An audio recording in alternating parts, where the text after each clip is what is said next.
Bismillahirrahmanirrahim. Qala Rasulullah sallallahu alaihi wasallam atau pasirakan Nabi Muhammad sallallahu alaihi wasallam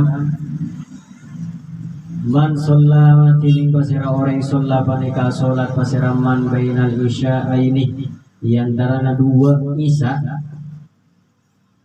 maksudnya maghrib dan isya rakaataini de kedua rakaat benar maka bangun Allahu pasir Allah lahu ikan di Yaman baitan dan karoma fil jannati dalam surga.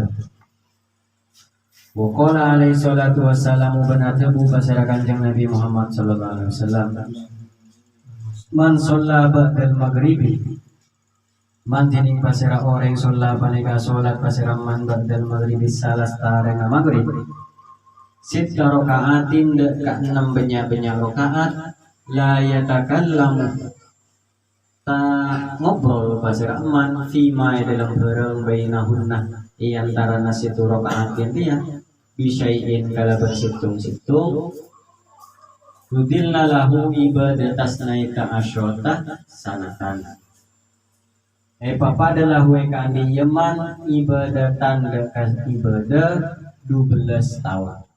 Kita ini kan masih membahas tentang bagaimana kita mengisi waktu. Jangan sampai sibuk dengan sholat sunnah mutlak dibandingkan dengan sholat sunnah yang sudah ada hadisnya dari kanjeng Nabi. Jadi misalkan sholat sunat mutlak maksudnya, jadi sholat sunnah ya beda sholat sunnah mutlak beda sholat sunnah muakkad. Sholat sunnah mutlak itu biasanya tak pakai embel-embel. Misalkan kita sholat sunnah tapi tidak ada embel-embel ba'dal isya'i qoblal isya umpama tidak, atau bersolat witir sholat duha. Beda sholat duha sholat witir berarti bukan sholat sunnah mutlak. Mun mutlaknya tadi embel-embel pada bi'ain aing mutlak, air mutlak itu ada embel-embel bukan aing kopi, geni aing kelapa, geni aing sabun, itu air mutlak. Nah, sholat sunnah mutlak berarti ada embel-embel lagi ya. Makanya ketika seperti sholat pada malam nisfu Sya'ban pada setak marengaki karena hadisnya katanya dhaif, maka caranya sholatnya niat sholat dengan malam nisfu Sya'ban tapi sholat sunnah mutlak. Jadi diarahkan untuk sholat sunnah mutlak karena katanya hadis tak sahih. Seperti Sayyid Muhammad itu memang mengatakan tidak sahih hadisnya sholat sunnah malam Lailatul Sya'ban. Kemudian punya sholat yang memang keutamanya rajinah kan, tapi lakon ada empat.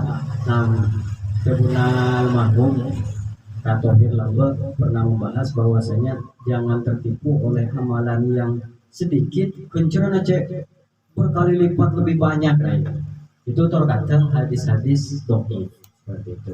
Tapi kalau hadis dhaif menurut Imam Ahmad boleh dilakukan untuk fadhailil amal, maksudnya keutamaan ngelakonin kebagusan ya tak apa. Tapi untuk menghukumi sesuatu itu tidak boleh. Jadi jangan sampai sibuk dengan sholat sunnah mutlak sampai 1000 rakaat, sedangkan sholat witir tak kelakon. Sholat sunnah misalkan saya saya jual siang, mare jual kemudian pas sholat sunnah mutlak.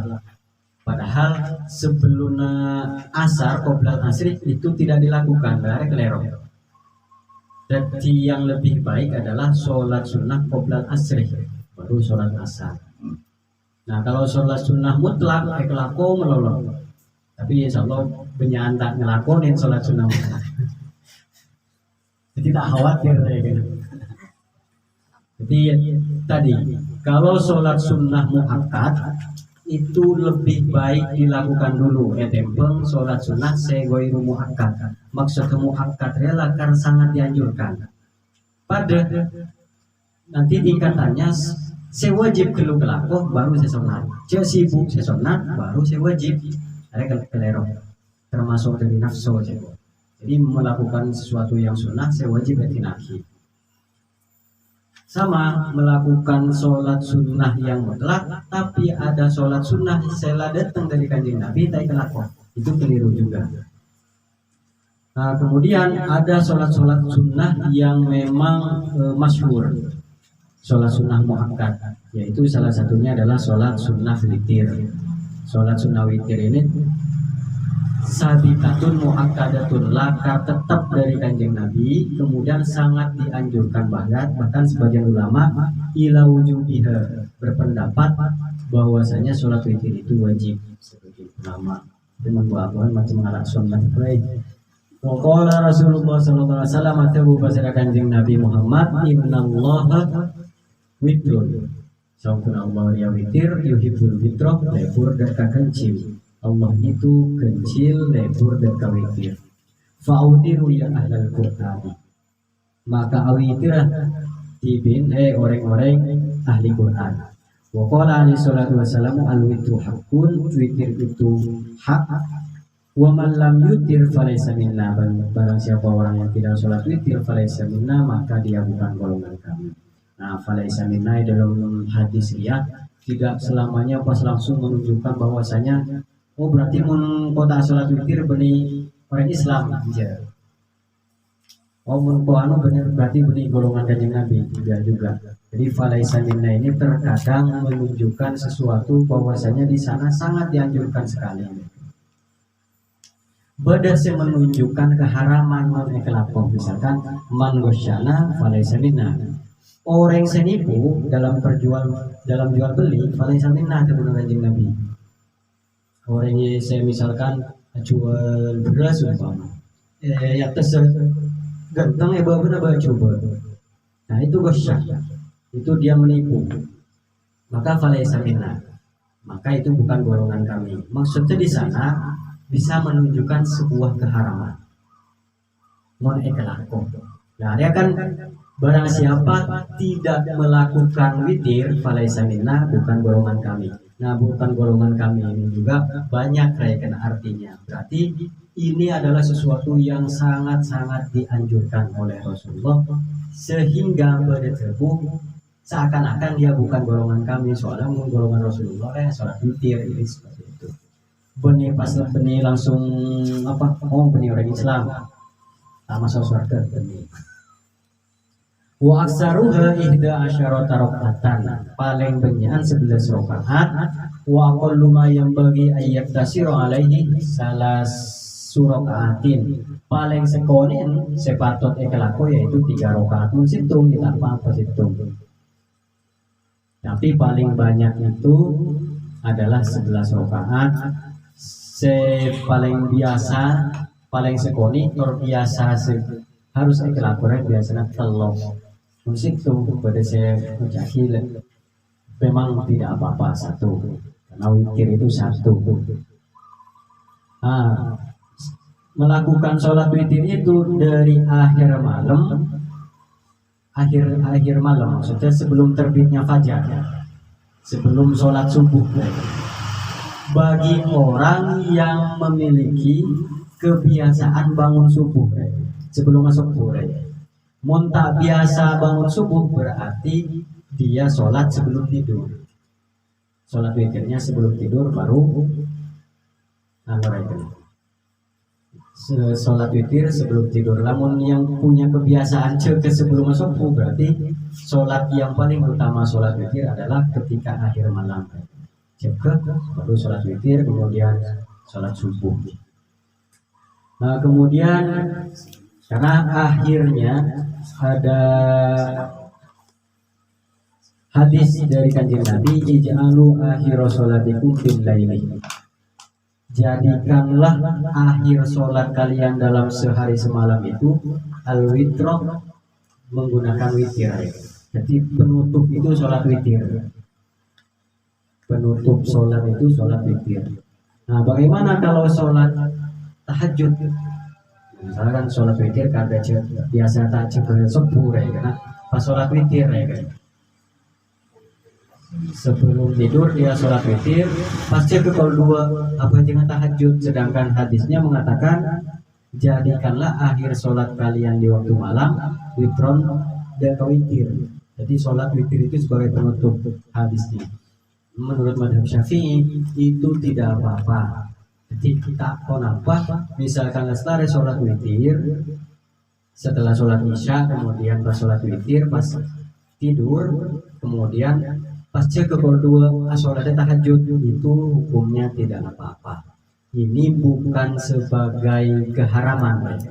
Jadi hadisnya meskipun Kanjeng Nabi ajabu bahwasanya witir itu sebagai penutup, itu bukan artinya sebagai keharaman pas oleh atau boleh, tapi sebagai anjuran, sebagai anjuran. Nah, kemudian hitung sholat witir nomor 2, sholat duha. Sholat duha itu sholatun mubarakatun, sholat yang diberkahi, beraja manfaat. Paling banyaknya itu 8 rakaat, berdasi ada buahi 12 rakaat, paling sekonin 2 rakaat. Paling banyak itu 8, berdasi ngocaki 12, paling sekonin 2 rakaat. Paling utama dokternya yaitu dilakukan ketika kodrorohim, matahari itu setinggi tombak dalam pandangan mata. Jadi ini pas yokor ya. Menurut pandangan mata latih tombak itu biasanya 2,5 meter. Jadi tombaknya biasanya lancengnya 2,5 meter atau tingginya 2,5 meter. Menurut mata rela 2,5 meter tingginya matahari, maka itu sudah masuk waktu duha. Nah, biasanya hitung berapa 14 menit, entah kelero 16 menit, entah kelero, entah itu 12 menit, 16 menit. Beda dalam kitab Habib Zain itu mengatakan bahwasanya 16 menit atau 12 menit dari terbit ke arah. Jadi misalkan terbitnya matahari itu jam 6, berarti 6 lewat seperempat menit, berarti itu sudah masuk waktu duha. Nah, hadisnya bahwasanya sholat duha itu sangat dianjurkan adalah bahwasanya kebunan Kanjeng Nabi mancing bektosofu, persendian kita ini itu memiliki sedekah. Setiap tasbih sedekah, setiap tahmid, tasbih itu mau subhanallah, tahmid membaca alhamdulillah itu sedekah, membaca la ilaha illallah sedekah, membaca takbir itu sedekah, kemudian nyoro kebagusan itu sedekah, beralarang kecobaan itu sedekah. Wa yujzihi min dzalika kullihi rakaatani yarka'uhuma minad duha. Area bisa cukup segala dari persendian kita ini semuanya memiliki sedekah ya, Bu. Kanjeng Nabi, kata Kanjeng Nabi memiliki sedekah semuanya. Setiap perkataan-perkataan yang baik itu memiliki sedekah, berupa sedekah. Maka arwah nyokopin, bisa cokopin kalaupun 2 rakaat. 2 rakaat di waktu duha itu bisa mencukupi 3.